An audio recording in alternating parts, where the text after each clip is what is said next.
하나님의 역사로 이제 회복되게 하소서 하는 이런 역사들이 빨리 일어나기를 간절히 소망합니다.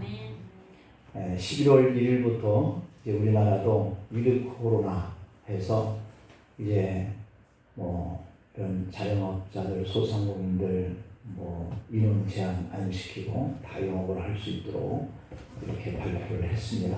그래서 이제 10월 한 달만 이렇게 고생을 하고 나면 코로나와 함께 독감 수준으로 우리가 생각을 하면서 지내게 될 때가 한 달만 고생을 하면 됩니다. 그렇다 해서 마스크를 다 벗고 이렇게 지내는 것은 아닙니다. 마스크는 그대로 쓰고 이제 코로나와 함께 벗삼아서 우리가 감기 벗삼아서 살리는 것처럼 그렇게 살아야 한다. 일본은 우리나라보다 한 달 더 빨리 10월 달부터 시행이 된다 그럽니다. 어쨌든 이런 회복의 일들이 하나님의 역사로 빨리 일어나기를 간절히 소망합니다. K 레드필드 제미슨이라고 하는 분이 계시는데 이 분은 정신과 의사인데요. 사람마다 극히 사적이고 또 알기 위해서 이렇게 끔찍하고 삶을 포기하게 되어진 그런 경륜 이러한 것이 다 각각 다르다 그렇게 얘기를 했어요. 20세기 초에 일본의 작가였던 이 아쿠타가의 유노스케라고 하는 분은 자살하기 얼마 전에 사는 것이 고통스럽다라고 하는 글을 썼다고 그래요. 하지만 그는 그 말 앞에 이런 문구를 삽입시켜 놓고 있어요. 물론 나는 죽고 싶지는 않지만 이라는 말을 앞에 썼다라고 하는 거죠. 물론 나는 죽고 싶지는 않지만 사는 것이 고통스럽다 이런 글들을 남기고 사람들이 삶을 포기하게 되는 경우들이 많다 그런 얘기입니다. 이 아쿠타가와 유노스케라고 하는 사람은 이 스스로 목숨을 끊는 사람들 중에 상당수는 사실은 죽고 싶지 않다는 것.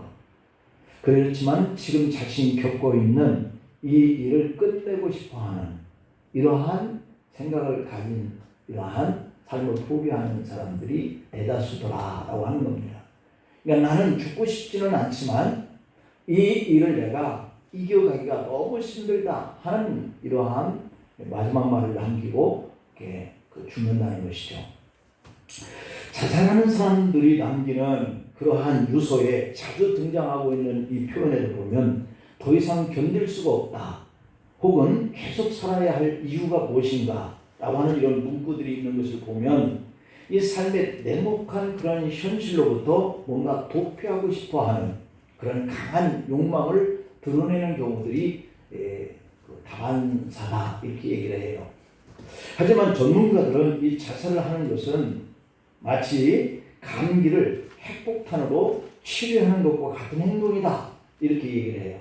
그러니까 나는 삶 의욕은 있는데 이러한 것들이 내가 살아내기가 힘들다고 끝내는 이 부분들이 이러한 전문가들의 평가는 감기 정도인데 핵폭탄을 터뜨린다 이러한 의미와 같은 행동을 하는 것이 자신의 삶을 포기하는 사람들에게 해주고 싶은 말이라는 거예요. 사람들이 삶을 포기하고 있는 그 이유는 가지각색이지만 결국 이런 행동들은 살면서 겪게 되는 이런 특정한 일이 이렇게 자살하도록 부추기는 방아쇠의 역할을 하는 것이다 이런 얘기를 하는 거예요. 그러니까 방아쇠 역할이라고 하는 것은 절망감에 굴복한다는 것이죠. 그래서 자살하는 이 청소년들은 다른 사람들에게는 그 일이 아주 사소하게 보이기는 하지만 그 문제 때문에 이 청소년들이 자살하는 경우가 적지 않다 이런 이야기를 하는 겁니다. 그러니까 내가 생각할 때는 참 사소한 건데 이 사람은 그것 때문에 살아야 할 이유가 없다라고 생각을 하는 거로 자신의 삶에 향해서 방아쇠를 당긴다는 것이죠. 이렇게 마음의 상처를 받았는데 그에 대해서 아무런 일도 할 수 없을 때 이 청소년들은 자신이 죽는 것이야말로 이 자신에게 상처 주는 사람에게 보복하는 것이다. 이렇게 생각을 하는 거예요. 그래서 어떤 일을 당하면 요즘에 군대에서도 이 성폭력 이런 일들로 성추행으로 이렇게 자신의 어떤 것들을 사람들이 이렇게 알아주고 왜 그와 같은 억울한 일을 저 사람에게 행해내냐 하는 이런 문책을 그 사람에게 하는 것을 통해서 위로받고 싶은데 그렇게 되지 않냐는 거예요. 여기다 호소하고 저기다 호소해도 자기의 의사가 반영되지 않는 이 일로 자기 스스로를 죽임으로 인해서 그 사람에게 복수하는 것처럼 이런 행동을 하는 것이 오늘날 우리가 살아가고 있는 이러한 자신의 삶을 포기하는 사람들이 나타내는 행동들인 거죠.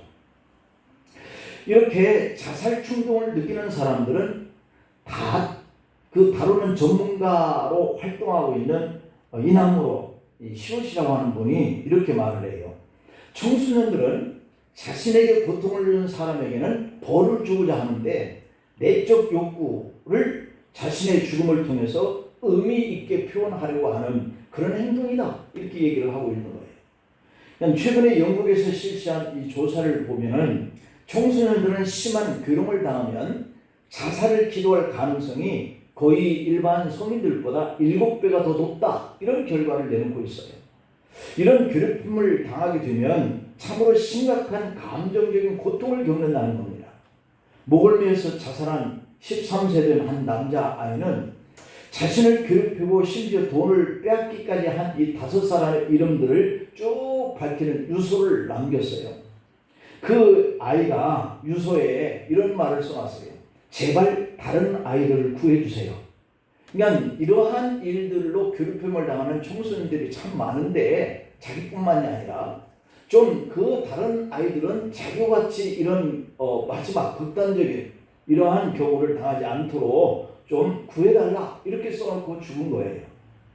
성적이 좋지 않거나 사람에 대한 스트레스를 받고 있거나 미래에 대한 걱정에 휩싸일 때 보통 이 청소년들은 목숨을 끊으려고 그런다라고 하는 겁니다. 그것도 일반 성인들보다 7배의 충동을 더 느낀다는 거죠.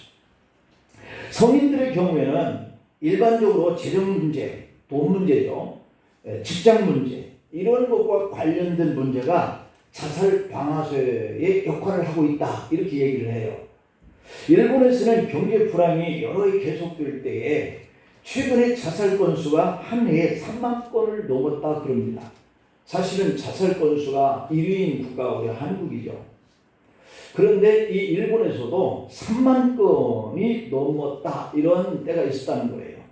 그러니까 마이니치 데일리 뉴스지에 의하면 스스로 목숨을 끊은 죽는 남성의 거의 4분의 3은 빚, 돈의 또는 사업의 실패 때문에 그리고 가난과 실직으로 인해서 생기는 그런 문제들로 목숨을 끊었다라고 하는 거죠. 그러니까 성인 3만 명 가운데 대개는 다 죽게 되어지는 그 극단적인 선택을 하는 문제가 다 이런 문제였다라고 하는 거예요. 핀란드의 한 신문에서 보도한 바에 따르면 자살할 위험성이 높은 그룹 중에 하나로 최근에 이혼한 죽는 남성들이다라고 이렇게 꼽혔다고 그럽니다. 그리고 헝가리에서 연구를 통해서 밝혀진 바에 의하면 삶을 포기한 생각을 가진 사람들 가운데 대다수가 결손 가정에서 성장을 했던 사람들이었다 이렇게 얘기를 해요. 퇴직과 신체적인 질병 그리고 역시 삶을 포기하는 이런 방아쇠 역할을 하는 일에 아주 중대한 요인이 바로 갑자기 직장을 잃어버리게 된 경우나 아니면 내가 갑자기 어떤 암에 걸렸거나 이런 이 충격적인 이러한 일로 자살을 선택하는 이러한 일도 일어나는 중에 한두 가지 문제였다라고 이렇게 얘기를 하는데 여러분 오늘 여기서 우리가 몇 가지를 생각해 볼 수 있는 교훈이 이 성경을 통해서 우리가 주어진 그런 메시지가 있는데요. 그 첫째는 포기할 수밖에 없는 그 상황 속에서 우리는 그러면 어떻게 해야 할까라고 하는 이런 문제를 한번 다뤄보려고 그럽니다. 이렇게 많은 사람들이 경제적인 거나 어떤 중병에 걸렸거나 아니면 갑자기 실직을 당했거나 아니면 사업의 실패를 당했거나 아니면 빚을 많이 졌거나 아니면 가정에 갑자기 이렇게 깨트려져서 혼자 남게 되어지는 이런 경우이거나 이런 많은 문제들이 우리의 삶을 포기하는 극단적인 이런 선택을 하는 방아쇠 역할을 하고 있는데, 과연 이러한 삶들 가운데 속에서 우리는 어떻게 살아가야 하느냐 하는 문제예요. 그렇게 포기할 수밖에 없는 상황 속에서 우리는 어떻게 해야 할까? 페르시아의 제국의 초대 황제 고레스, 오늘 이 본문에 등장하고 있는 이 고레스 왕은 주전 538년 이스라엘의 회복과 관련된 하나의 칙령을 반포를 합니다. 그 주는 내용이 뭐냐면, 포로민인 이 유대인들을 고국으로 다시 돌아가게 하는 정책, 이것을 선포하는 거죠. 예루살렘 성전을 재건하도록 허락하는 문제, 이게 따른 거죠. 그러니까 너희가 전쟁의 포로로 우리나라 와서 끌려와가지고 70여 년 동안 살고 있는데, 이제는 내가 이 땅 바벨론을 점령해서 이 페르시아의 국가의 초대 왕이었던 고레스가 이렇게 포로로 끌려왔던 그런 민족들은 다 자국으로 돌아가라. 그래서 그 나라에서 나를 섬겨라. 이렇게 하는 칙령을 반포를 했는데, 바로 이 유대인들에게도 그러한 것들이 적용이 되었고, 그리고 그들이 섬겼던 종교생활했던 이 성전도 들어가면 다시 건축을 해라. 이런 것들이 허락된 거예요. 그는 이 일은 책임질 사람, 다시 말하면 첫 번째 유대 총독으로 다윗 왕가의 후손인 이 세스바살이라고 하는 사람을 임명을 합니다. 그렇게 해서 이 세스바살은 약 5만 명의 이 포로로 끌려왔던 귀환 자들을 이끌고 예루살렘으로 돌아오는 거예요. 예루살렘으로 귀환했던 이 세스바살과 유대인들이 가장 우선적으로 시작했던 일이 그 칙령 그대로 성전 건축이었습니다. 그러나 그 일은 여러 가지 일을 만나면서 중단돼요. 마치 이제는 모든 걸 포기해야 되겠다라고 하는 이러한 극단적인 행동을 이렇게 가져올 수 있을 만한 그러한 일들이 벌어진 거죠. 그 첫 번째 원인은 내부적인 일인데, 총독 세스바살이 반강제적인 방법으로 귀환 자들을 지방으로 분산시킨 것에 대한 불만과 반발 때문이었어요. 우리도 이 수도를 세종시에다 옮기자 하는 이런 문제로 인해서 지방에 있는 사람들은 참 좋다고 환영하지만, 이 도시가 형성되어 있는 곳에서 살던 사람들은 이제 수도가 지방으로 내려가 버리게 되면 이 사람들은 어떻게 하느냐라고 하는 거, 이게 걱정이 되는 거죠. 여러분, 그럴 때에 이 사람들은 그 정책에 반발할 사람들이고요, 불만을 가질 사람들이 분명한 것이죠. 이런 일들이 바로 이 세스바살이 내부적인 일을 시작을 했을 때에 이렇게 반대를 하게 되고 반발을 사게 되는 문제가 발생을 했고, 두 번째 원인은 소수의 인원으로 공사를 강행하게 되었기 때문에 주변에 있는 종족에 대한 경계도 같이 해야 하는 이런 어려움이 따르게 된 거죠. 그리고 또 하나의 이유는 경제적인 궁핍의 문제였습니다. 학개서 1장의 6절부터 11절에 보면 그 당시에 귀환자들은 흉작을 만나요. 양식이나 의복을 구하는 일조차 어려웠다라고 이렇게 되어 있어요. 그 구멍 뚫어진 전대에 넣음이 되었다, 이렇게 표현을 하고 있잖아요. 그런 것처럼 경제가 어려움이 오게 된 것이죠. 그러나 그것들 때문에 성전이 건축되어진 일을 중단시킨 것이 아니라 더 큰 이유는 주변에 같은 종족들로 인하여서 당하는 그런 위협 때문이었습니다.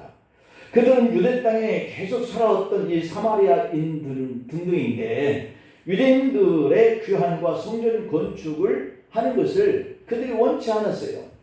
우리가 이 앞장의 4장에 보면 처음에 이들이 와서 우리도 같이 하나님을 섬기는 사람들인데 성전 건축하는 일을 하고 싶다, 이렇게 제의를 해오는 것을 볼 수 있거든요.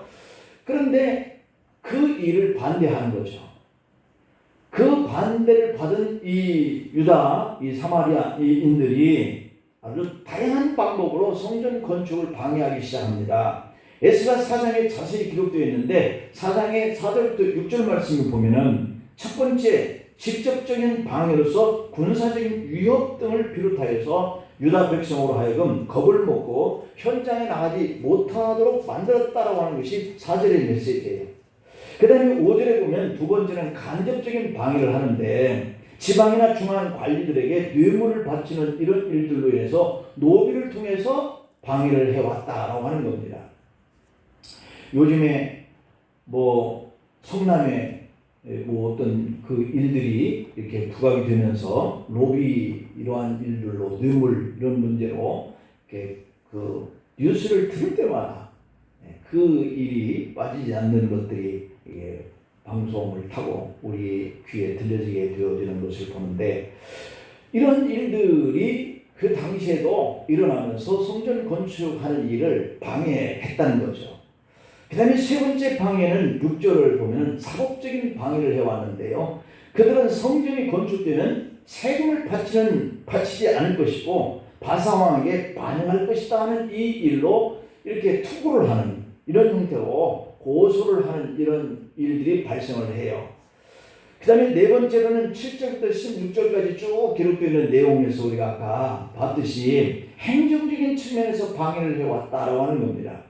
이러한 다양한 방법으로 성전을 이렇게 건축하고자 하는 사람들에게 힘이 빠지게 하고 일터에 나가지 않게 만들게 되어지고, 그리고 이 페르시아 왕을 통하여서 성전 뭐 이렇게 건축을 완성하면 세금도 바치지 아니할 뿐더러 당신들을 공격할 가능성도 있다, 이렇게 투구를 해가지고 결국은 그들이 성전 건축하는 일을 하지 못하도록 이렇게 되어지는 일들이 일어났어요. 이렇게 에스라서 4장 11절부터 13절 내용을 보면 그 다양한 방법이 성전 건축을 방해한 그러한 고레스 시대부터 다리오가 즉위할 때까지 긴 세월 동안을 끈질기게 방해했다라고 하는 내용이 나옵니다. 결국 그런 끈질긴 방해 때문에 이 성전 공사는 중단되고, 그렇게 세월이 흘러서 15년이 20년이라고 하는 시간이 훌쩍 지나가 버립니다. 여러분, 이렇게 하나님의 일에는 방해가 따른다고 하는 사실이에요. 우리가 교회를 출입하면서 믿음 생활을 해보지만 사실은 여러분들이 신앙을 가지고 하나님 말씀에 서 있을 때에 교회에 돌아가는 이런 모습은 방해받는 요소들이 참 많다라고 하는 거예요. 그 방해받는 요소들이 뭐예요? 결국은 사람 마음이 상하해지는 문제가 발생하는 것이죠. 그래서 이는 이렇다 저는 저렇다 마음에 안 든다 이런 요인들이 발생하면서 교회를 떠나게 되어지는 이 일은 다 바로 이게 하나님의 교회를 방해하는 요소들이에요. 이것이 그냥 10년 15년으로 끝나는 것이 아니라 평생 아마 교회가 있는 동안은, 아니면 사람들이 교회 나와서 예배 생활하는 이 동안에는 끊임없이 지속될 겁니다. 결국 이렇게 끈질긴 방해로 인해서 성전이 중단되는 이런 불상사가 일어났어요. 여러분, 이렇게 하나님의 일에는 방해가 따르는데 교회나 성부가 주의 일을 하려고 할 때에는 이런 어려움 없이 되는 일이 없다라고 하는 이 사실을 우리가 기억할 필요가 있어요. 마찬가지로 하나님의 일을 할 때, 혹은 성부가 믿음을 따라서 살려고 할 때 반드시 이런 장애물이 있다라고 하는 사실을 기억할 필요가 있죠. 그래서 이런 방해가 없으면 오히려 이상한 거예요. 물론 모든 것이 잘 되면 은혜입니다만 안타깝게도 대부분의 경우에는 이런 어려움이 있고 전에도 없었고 이후에도 없을 법한 그런 아주 크고 작은 일들이 자주 발생을 한다라고 하는 겁니다. 그러나 이런 어려움이나 방해는 오히려 우리 성도들로 하여금 더 기도하게 만들고요, 더 하나님을 의지하게 만들기 때문에 더 큰 은혜를 누리게 되어지는 이러한 역할들을 바로 그 일들이 한다고 하는 사실이에요. 그러니까 이런 방해와 이러한 우리가 받는 고난, 이것이 우리의 모든 하는 일을 포기하게 하는 것이 아니라 오히려 기도하게 하고 오히려 더욱더 하나님을 의지하게 하는 이런 일들로 우리가 기억해야 한다라고 하는 것이죠. 그래야 앞에서 얘기했던 이런 모든 것들로 인해서 내가 주의를 하는 이 일에 손을 놓아버리고 포기하게 하는 이런 방아쇠를 당기지 않게 된다라고 하는 것을 우리가 깨달을 수가 있죠. 주님의 일을 하게 함에 있어서 또는 여러분에게 장애물이 있고 방해가 되는 것이 있다면 그것을 너무도 당연한 것으로 여기면서 이겨내야 한다는 것이고요. 오늘 이 본문의 유다 백성들처럼 포기하거나 멈추지 않기를 축복합니다. 두 번째로는 죽을 각오로 임해야 한다라고 하는 겁니다. 죽어서는 안 되겠지만 죽을 각오로 해야 된다. 믿음을 지키기 위해서, 내 사명감을 감당하기 위해서, 우리가 그 어려운 고초와 고난의 때를 잘 극복하기 위해서 내가 죽을 힘을 다해야 된다라고 하는 거죠. 바벨론 포로로 끌려갔던 이스라엘 백성들의 그 후손들이 70년 만에 돌아오잖아요. 이 돌아온 일, 그리고 교환하에서 그들이 행한 그러한 일들, 이것을 쭉 기록하고 있는데요. 이 에스라서는 주전 537년에 1차 포로 귀환과 주전 458년 제2차 포로 귀환했던 이 느헤미야에 의해서, 또는 제3차 포로 귀환 직전에 있었던 이 성벽을 공사를 했던 이런 기록들이 쭉 담겨져 있는 것이 바로 이 에스라서에 나타나 있는 그러한 기록들이에요. 이런 에스라서신을 1장부터 6장의 내용을 쭉 보면은 제1차로 포로로에서부터 귀환했던 사람들이 성전 공사를 시작을 하고 완공을 하기까지 약 20년간의 활동사항이 기록되어 있는 내용이 1장부터 6장까지 내용입니다. 그 가운데 오늘 본문 5장의 내용은 이런 내용이에요. 5장 2절을 한번 볼까요? 주전 536년 사마리아인들의 방해로 성전 공사가 중단된 후에 약 16년이 흐른 후에 520년경에 공사가 다시 재개된 사실을 기록을 하고 있는 내용이에요. 그런데 이 공사의 시작은 유대인들로부터 시작되는데 공사가 진척되고 마무리되는 그 시간대까지는 전혀 뜻밖의 요소가 작용했다라고 하는 것이 오늘 이 5장의 내용이거든요. 여러분, 뜻밖의 요소가 무엇인지 참 궁금하지 않습니까? 처음으로 귀환했던 사람들이 의욕적으로 성전을 우리가 다시 재건해야 돼, 다시 지어야 돼, 막 이런 의욕들이 앞섰지 않겠어요? 그렇게 해서 성전 공사가 시작을 했는데 우연찮은 이런 사건으로 인해서 20년째 중단이 된 것을 다시 시작할 수 있게 된 계기가 정말 신기하다는 거예요. 20년 동안 중단된 이 건물이라고 한다면 그 21년째 와서 그 건물을 다시 완성시키는 이 일을 보면 그동안은 도대체 무슨 일이 있었기에 이것이 20년 동안 중단된 건물이 다시 지어질 수 있을까? 사람들이 신기하게 생각했을 거란 말이에요. 그런 것처럼 오늘 이 성전이 20년 동안 중단되는 건물을 다시 재건하기 시작했던 이 일이 그렇게 신기한 일이라는 거죠. 이때에 다시 시작하자라고 독려를 했던 사람이 바로 누구냐면 에스라서 5장 1절에 보니까 선지자 학개와 스가랴였다라고 이렇게 기록되어 있어요. 이 학개와 스가랴라고 하는 사람은 사마리아인들의 반대에 기가 꺾여서 의욕을 잃어버렸고 행정적으로 고소를 해가지고 그들이 이 건축한 이후에 세금도 안 낸다 그러지, 혹시라도 힘을 빌려서 자기들을 다시 침략을 한다든지 이런 일들이 발생할 것이다 라고 하는 이유로 고발을 했는데, 그와 같은 일에서 손을 뗀 이 성전 건축의 일을 다시 시작하게 한 사람이 바로 선지자 학개와 스가랴였다라고 하는 것이죠.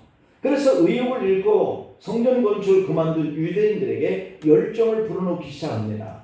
두 사람은 먼저 이 사마리아인들의 방해로 인해서 성전을 건축하지 못하고 있는 이런 겉으로 드러나 있는 이런 이유보다는 하나님에 대한 불신, 이것 때문에 공사 중단에 직접적인 이유가 된다고 하는 것을 강조해요.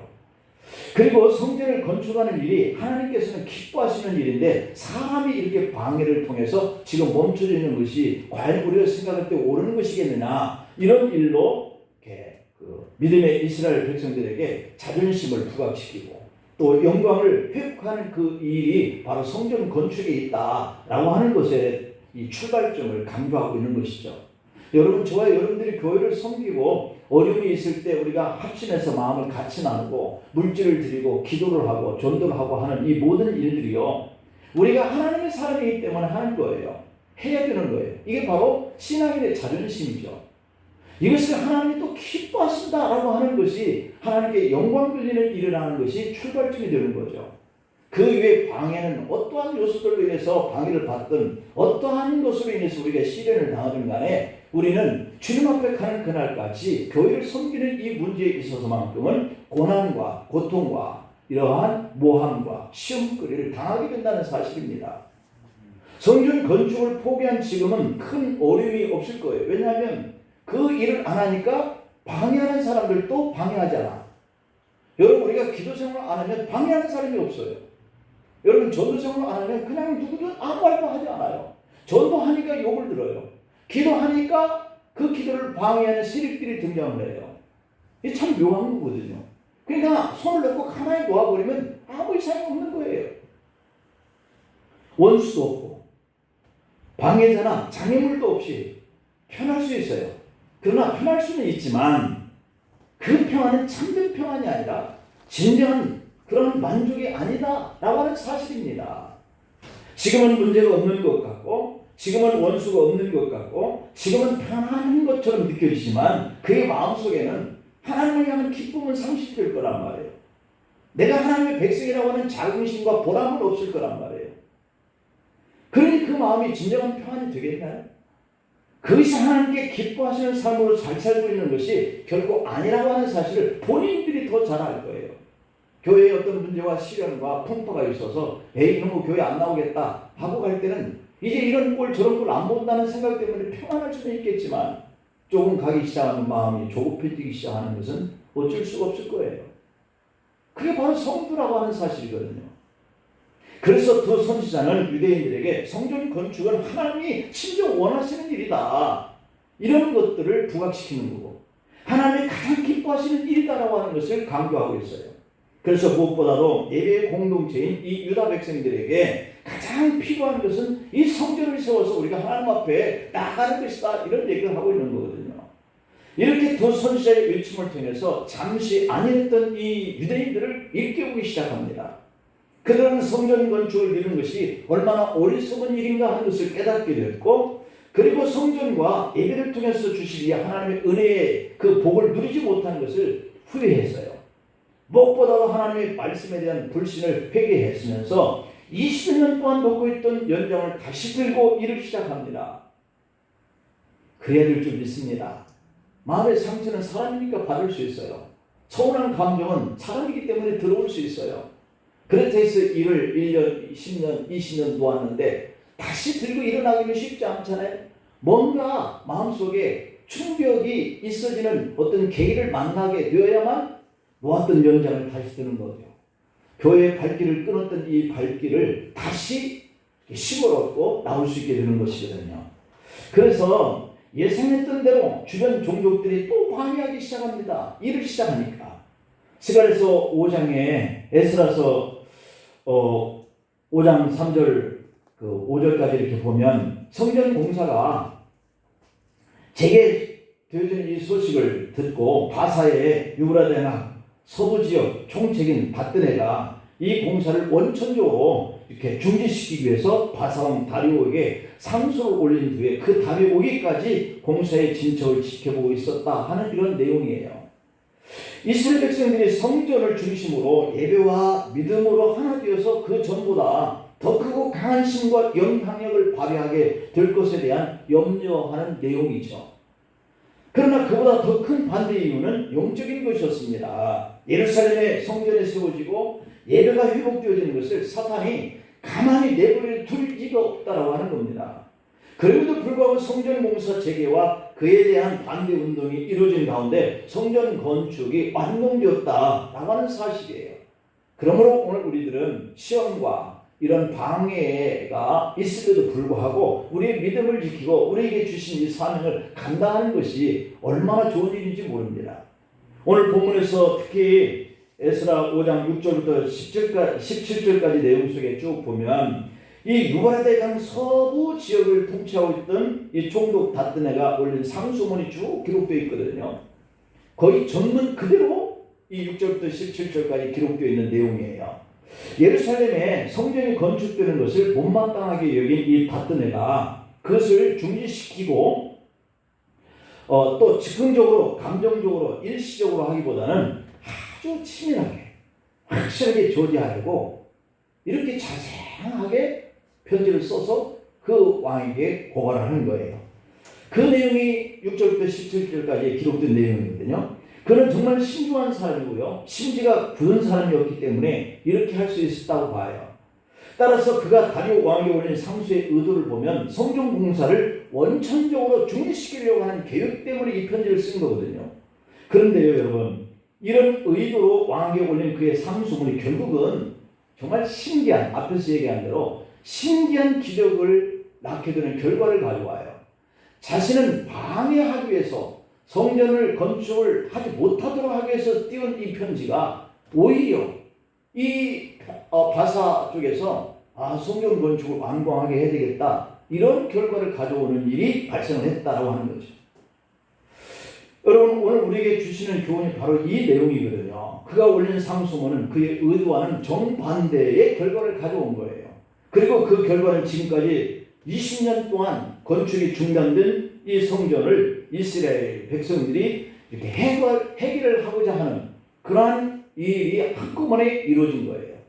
자, 그렇다면 바드네가 올린 이 상소문의 내용을 한번 살펴보죠. 간략하게. 첫 번째로는 원수가 이스라엘의 신앙과 입장을 대변하고 포로에서 귀환한 유다 사람들이 왜 성전을 건축하려고 하는지 그 속마음과 그 진심을 외국 사람들이 잘 이해할 리가 없잖아요. 그런데 이 바드네의 상소문 속에 바로 이 유다 백성들의 진심이 담겨져서 왕에게 전달됐다고 하는 사실입니다. 바드네도 이렇게 보면 굉장히 솔직한 이런 사람이었던 것 같아요. 왜냐하면 이 유다인들이 성전 건축을 왜 하려고 하는지 굉장히 솔직하게 기록을 했다라고 하는 사실이거든요. 그 기록을 보면 성전 건축에 관한 유다 백성들의 중심에는 두 가지였습니다. 하나는 유다 사람들이 하나님을 향해서 에스라 5장의 1절에 보면 우리는 천지 하나님의 종이다, 이렇게 고백을 하고 있는 내용이 들어있거든요. 다시 말하면 이 유다 백성들에게는 온전히 하나님만이 온 세상의 창조자고 유일하신 신이다. 그러니까 우리는 바사를 섬기지 않고 하나님만 섬기려고 그런다 하는 이런 의도를 고발하려고 하는 취지의 이것을 썼는데, 사실은 이것이 그들에게 그렇게 나쁘게 전달되지 않았다는 사실이에요. 여러분 생각해보면 이 이스라엘 백성들 중에 어느 누가 바사 황제에게 국가의 지도자들에게 하나님에 대한 신앙 고백을 이 사람처럼 이렇게 할 수 있었을까? 이 사람처럼 이렇게 공식적인 표현을 할 수 있었을까? 아무도 없었단 말이에요. 그런 자리를 얻기도 힘들지만 공식적으로 신앙을 표현하기도 쉽지 않은 그런 상황이었죠. 자, 그런데 바드네 총독은 그의 상소문을 통해서 유대인들의 신앙 고백을 이 황제에게 전하는 꼴이 된 거예요. 하나님의 일의 역사는 이렇게 놀라운 줄 믿습니다. 난 저 사람을 해코지 하려고 그러는데 그 해코지 하려고 하는 이 방법이 어떤 사람들의 마음을 감동시켜서 그 사람의 그 안 되는 그 일을 더 될 수 있도록 돕는 손길이 따르게 된다고 한다면 이것이야말로 정말 놀라운 하나님의 역사잖아요. 그리고 또 하나는 바드네가 올린 상소문에 드러난 두 번째 이유는 이스라엘 백성의 진심은 성전이 왜 무너졌고 왜 다시 세우려고 하는지 여기에 관한 내용이었어요. 귀환한 유대인들은 성전이 무너진 이유, 그리고 자신들이 포로로 끌려간 그 이유를 에스라서 5장 12절에 우리 조상들이 하늘에 계신 하나님을 노엽게 하였기 때문이다, 이렇게 기록되어 있어요. 이것도 사실은 바벨론이나 이 페르시아가 더 강해서 우리를 점령을 했다, 이런 차원이 아니라 자신들이 하나님을 잘못 섬기고 우상에게 나가는 이런 마음 때문에 이 성전이 이렇게 파괴되게 되었다라고 하는 이런 결과로 생각하는 이 유대인들을 고발한 내용이거든요. 이게 성전이 파괴된 이유는 침략자에 의한 것이 아니라 전적으로 자신들의 조상들이 하나님 앞에 잘못된 것 때문이었다라고 고발하게 된 거예요. 그래서 지금 회개하는 마음으로 성전을 다시 지으려고 한다 하는 이 내용이 이 바드네 총독의 상소문의 두 번째 내용이었던 것이죠. 이것은 주변인들이 우려한 대로 성전은 이스라엘 민족이 반역하고 그리고 독립을 하기 위한 상징적인 그런 표현 때문에 건축하려고 하는 것이 아니라 하나님에 대해서 회개하는 마음을 가지고 하나님께 다시 자신들의 신앙을 표현하려고 하는 이런 의도로 지금 성전을 건축하고 있다, 이렇게 말한 거예요. 유대인들이 성전 건축을 하려고 하는 그 이유와 진심을 도대체 누구의 손길을 통해서 자국민들이 이렇게 이 바사 황제에게 전달할 수 있었겠습니까? 이스라엘이 자신들의 입으로 이렇게 하려고 했어도 그 왕이 너희들 입으로 너희들에 대한 이야기를 해봐야 내가 인정할 수 없다, 이렇게 얘기할 수 있지 않겠어요? 그러나 증인이 그렇게 말을 해주면 내가 인정을 받게 되는 확률이 더 높은 것이에요. 그런데 이것을 총독 바드네가 성전 건축을 막기 위한 편지 속에 기록한 내용이 바로 참 기막힌 하나님의 역사를 불러오는 내용이었다 라고 하는 것입니다.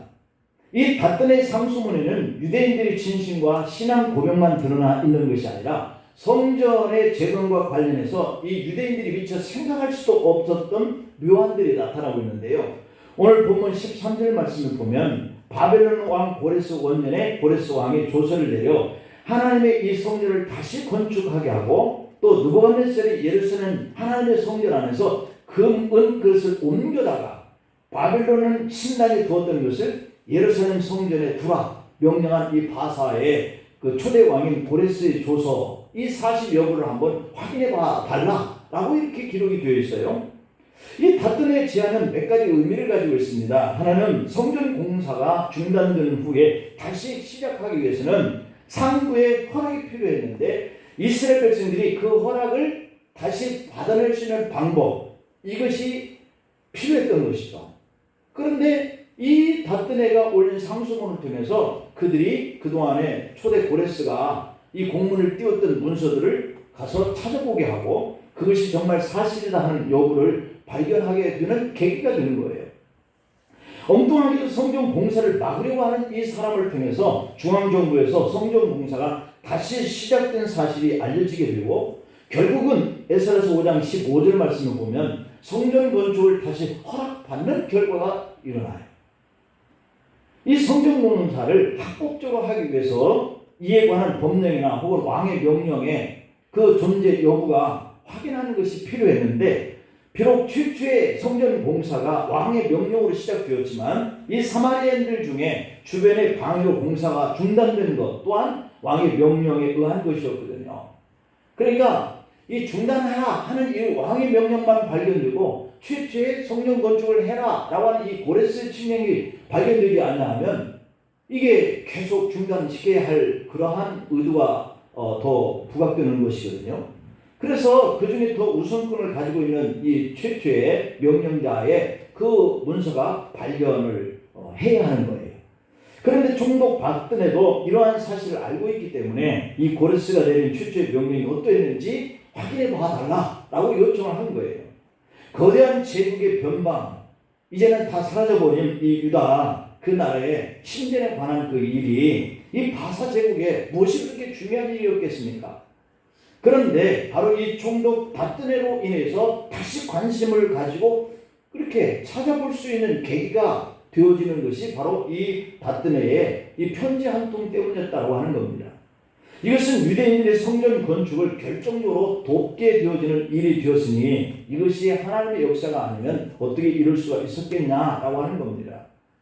그 다음에 세 번째로는 닷든의 상소문은 현실적인 결과를 가져오게 되었다는 겁니다. 이 유대인들이 성전 공사를 시작한다라고 해서 그들로서는 그 비용, 그 자재 이거 감당할 수가 없어요. 예를 들어서 우리 이르는 교회를 성전 건축을 하자 해서 시작을 했는데 우리가 재정적으로 뒷받침할 수 있는 힘이 없다면 그 성전은 10년이고 20년이고 건축되지 못한 채 그냥 그대로 갈 거란 말이에요. 바로 그런 재정 문제가 지금 이들의 현실 문제였어요. 그런데 오늘 본문 14절 15절을 보니까 닷든의 상소문은 결과적으로 성전 공사의 비용과 성전에서 드려지는 제사 비용까지 전에 그 바사 제국 페르시아로부터 정부로부터 보조를 받게 되는 결과를 가져왔습니다. 여러분 지금까지 닷든에가 상소를 낸 결과의 그 의미들을 말씀드린 것처럼 에스라 5장을 묵상하면 할수록 하나님의 그 신비한 역사는 정말 우리의 마음에 감동을 줄 수밖에 없어요.